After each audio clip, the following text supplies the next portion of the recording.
Hi guys, again it's me Vinals TV. So may pasimpleng update muna tayo na magpapakilig sa inyo. Pero bago ang lahat guys, huwag niyo munang kalimutang i-subscribe at i-hit ang notification bell button para updated kayo sa mga bago kong upload.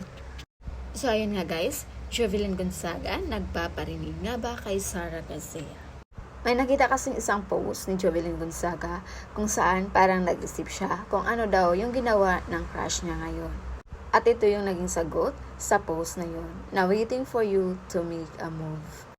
At dahil sa simpleng post na yon, marami agad ang kinilig na miss na ba daw ni Jobs si Sarah.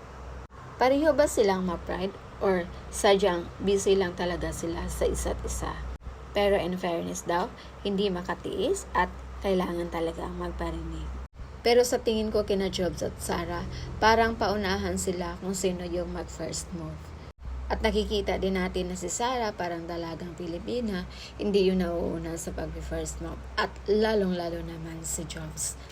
Pero ang ipinagtaka ng mga netizens ngayon dahil may nakapost sa Instagram ni Sara Garcia na bouquet of tulips.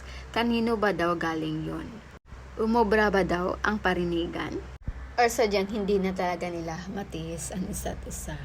Pero paalala lang guys, once again, huwag umasa, huwag mag-assume at babaan ang expectation para hindi masaktan.